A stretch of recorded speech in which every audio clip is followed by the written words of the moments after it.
안녕하세요. 저는 EDM 유학센터를 통해 영국 본머스에서 5개월째 어학연수를 진행하고 있습니다.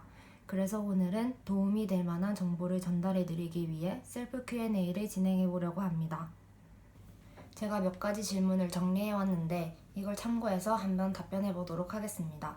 어학연수를 결심하게 된 계기가 무엇인가요? 저는 일단 원래 해외여행을 엄청 좋아해서 다른 나라를 돌아다니는 걸 엄청 좋아했어요. 그러다 보니까 이제 다른 나라에 한번 살아보고 싶다는 로망이 생기더라고요. 그리고 항상 영어를 잘하고 싶다는 마음만 가지고 있었어서 대학교를 졸업하자마자 바로 어학연수를 가는 것으로 결심했습니다. 영국을 선택한 이유는 제가 원래 캐나다를 가려고 했는데 캐나다를 가려고 했던 이유는 일단 제일 유명한 데기도 하고 그리고 호주도 유명한데 호주는 별로 뭔가 가고 싶지 않았어요.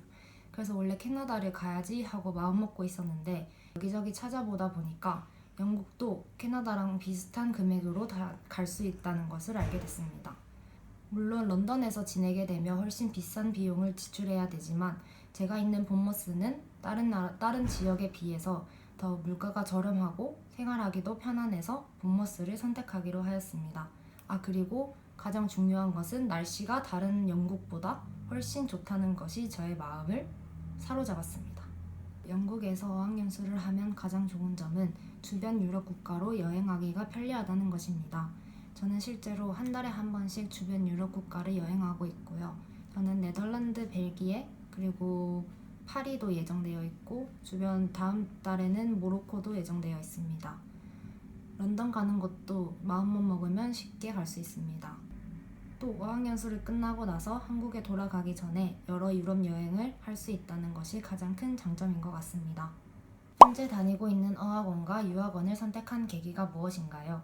저는 유학 박람회를 돌아다녀도 보고 대형 유학센터에 상담을 많이 받으러 다녔습니다. 그런데 EDM 유학센터가 저를 가장 신경 써주고 있다는 걸 느끼게 되었고 믿을 수 있을 것 같아 EDM 유학센터로 선정하게 되었습니다.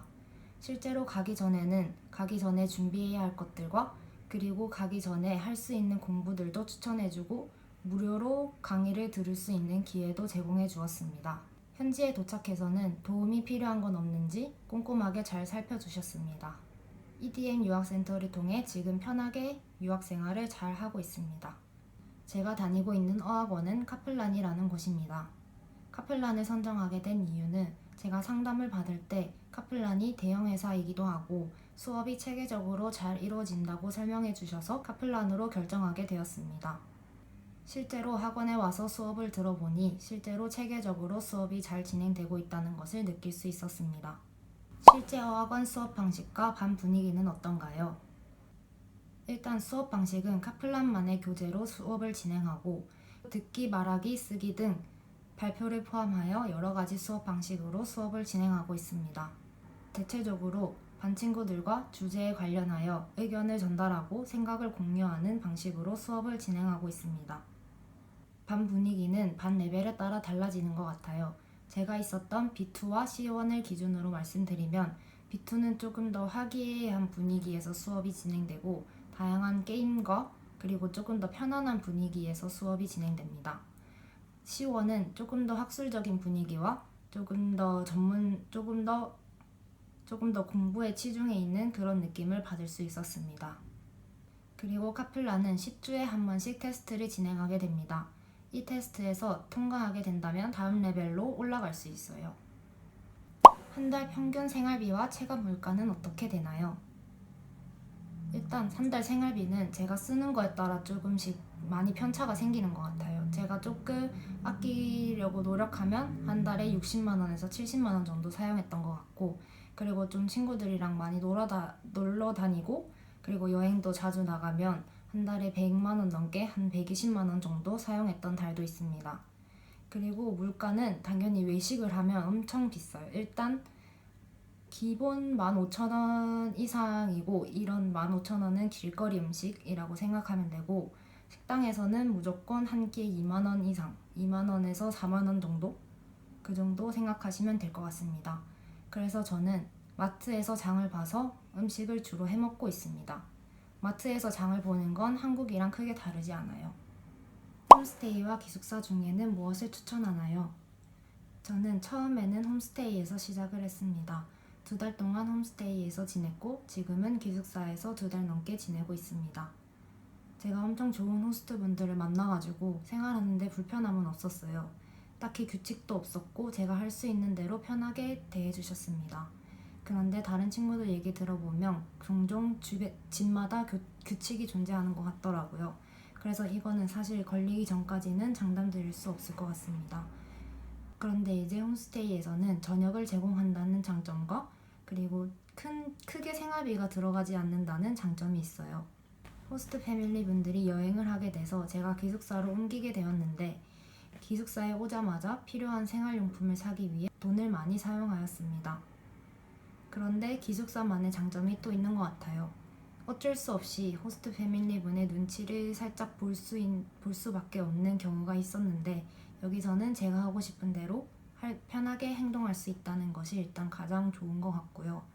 그리고 호스트 패밀리 분들의 집이 조금 학원과 멀리 배정받을 수 있어요. 그래서 예전에는 친구들이랑 놀고 집에 돌아가는 게 되게 힘들었는데 여기는 이제 센터 쪽에 위치해 있어서 접근성이 좋아서 이동하기가 편리합니다. 사실 이거는 사람마다 어떤 걸 선호하는지에 따라 달라질 것 같아요. 호스트 패밀리 분들이랑은 얘기도 많이 하고 외롭지 않게 잘 지낼 수 있었습니다. 기숙사에서는 조금 더 편안한 생활을 할 수 있는 것 같습니다.